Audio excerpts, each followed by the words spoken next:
El siguiente segmento tiene contenido o opinión. La entrevista en A Primera Hora. Analizamos los hechos del momento junto a sus protagonistas.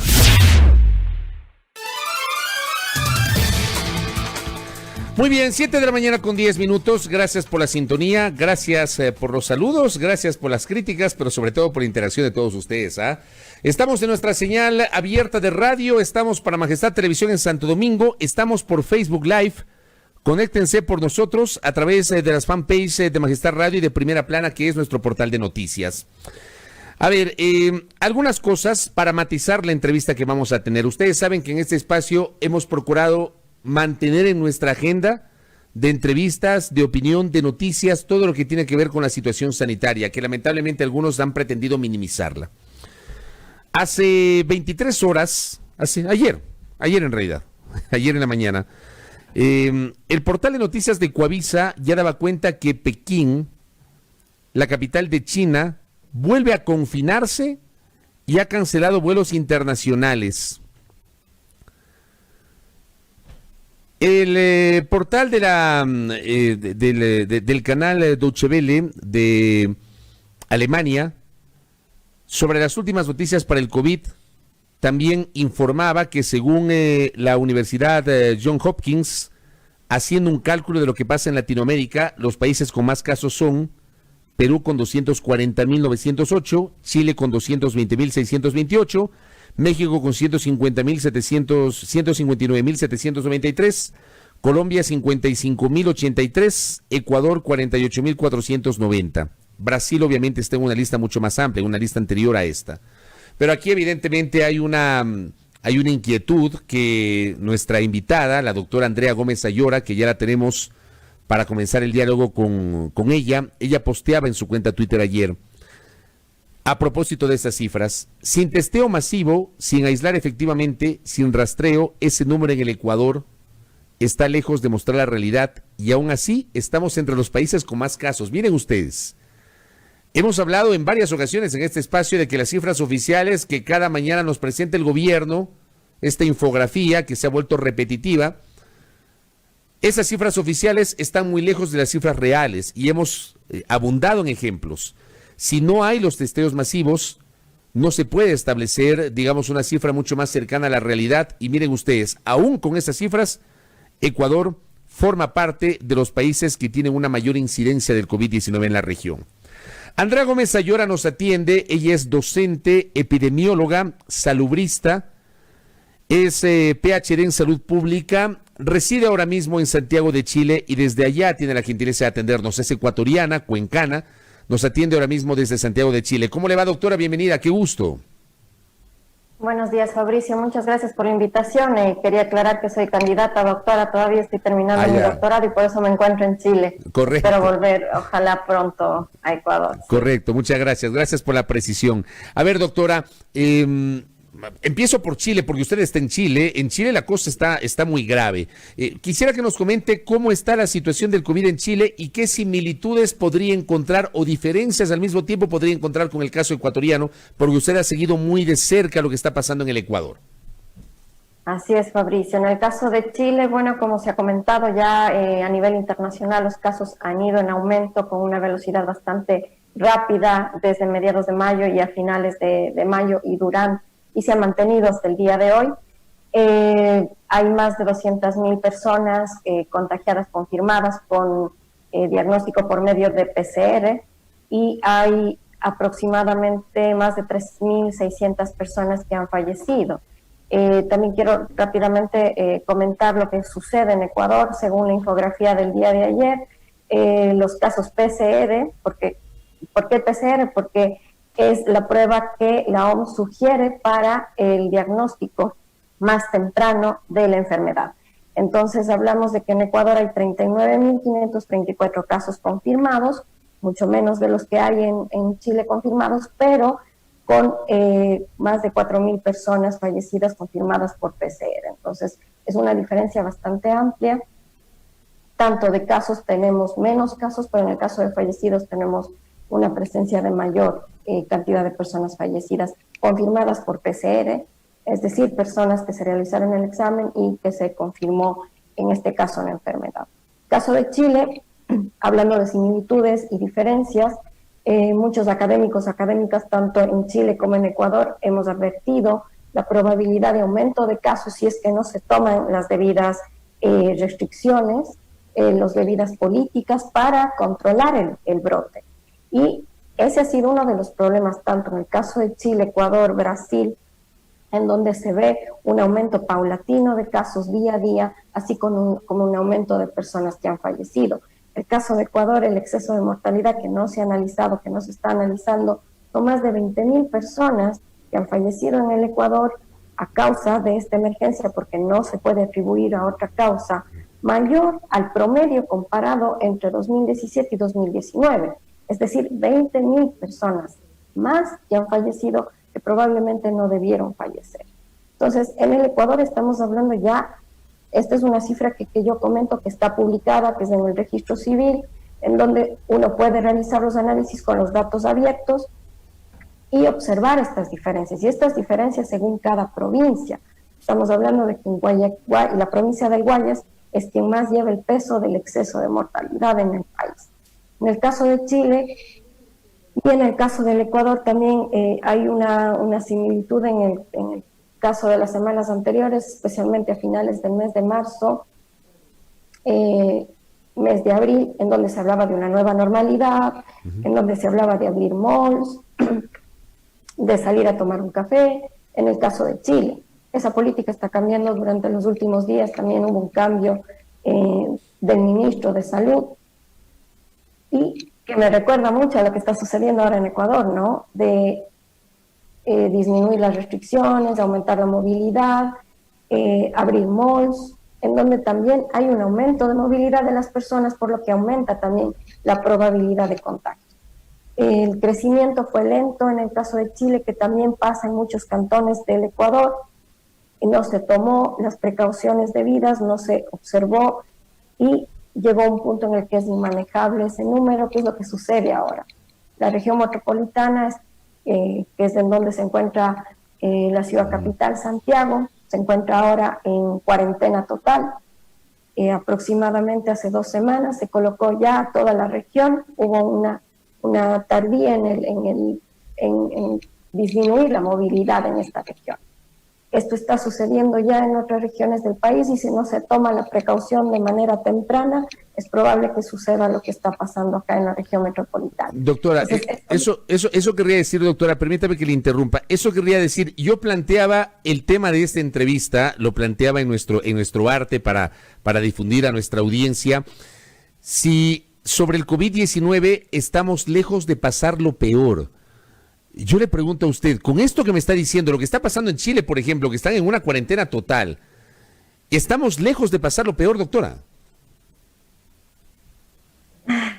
Fabricio, según la teoría, según la epidemiología, lo que ha pasado en otros países, lo que ha pasado con otras pandemias, lo que uno conoce, es que si no se realizan acciones preventivas, si no se aíslan efectivamente los casos, si no se hace un trazado de los contactos, se realizan cercos epidemiológicos efectivos, cuarentenas efectivas de personas que han sido contagiadas, que han sido contacto de un caso confirmado, es probable que los casos sigan aumentando, y al aumentar los casos, aumenta la probabilidad de casos graves, lo que aumenta la probabilidad de necesidad de cuidados intensivos, de necesidad de hospitalización, cosa que no está preparado el país. Ya tenemos casas de salud en donde ha aumentado el ingreso, tenemos el caso de cuidados intensivos a su máxima capacidad. Entonces el Ecuador no está preparado para recibir un aumento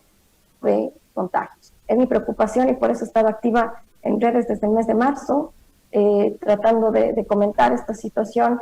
Me llama la atención que no se están realizando test masivos, que no se están realizando a los 6.000 que comentó el presidente hace 3 días.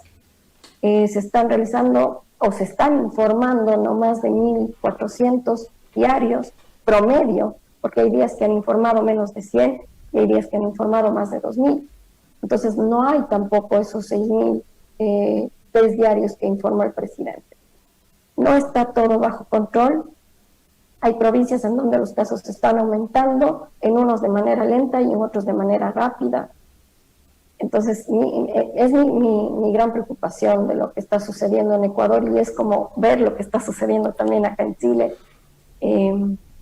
con un mes aproximadamente de diferencia. Usted, por ejemplo, entiendo que la cifra, esta de 20,000 fallecidos, es una cifra confirmada por el registro civil, o sea, el total de fallecidos.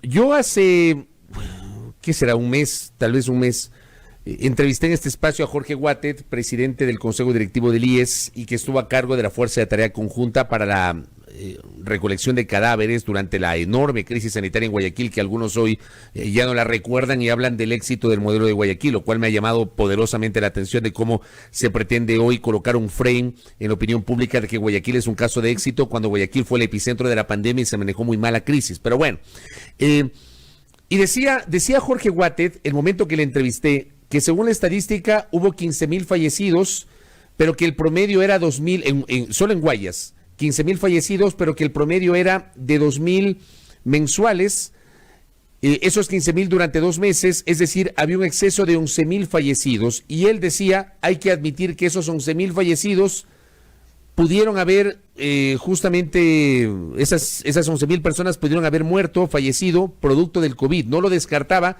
pero admitía que eso no se lo podía ya confirmar. Y digo, ato esto con, una vez más, la revisión de la famosa infografía del Ministerio de Salud. El Ministerio de Salud reporta 4,007 personas fallecidas y tiene un subregistro de 2,702 fallecidos probables por COVID. O sea, según esta infografía, estamos hablando de 6,700 personas más o menos fallecidas por COVID o presuntamente por COVID. El gobierno, digamos, en esta infografía reconoce no 20,000 fallecidos, sino 2,700 posibles, probables por COVID.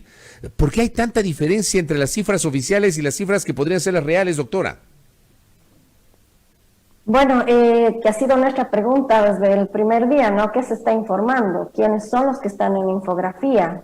Ahora yo hipotetizo, porque solamente es una hipótesis, que quienes están en la infografía fueron aquellos que acudieron a una casa de salud, a un hospital, a un centro de salud, en donde se les realizó la prueba, y son quienes están en la infografía. Es decir, se está perdiendo de vista muchos casos que fueron contagios que tuvieron síntomas leves, no tuvieron síntomas o fueron atendidos en casa. Entonces, esos casos no están contabilizados en la infografía.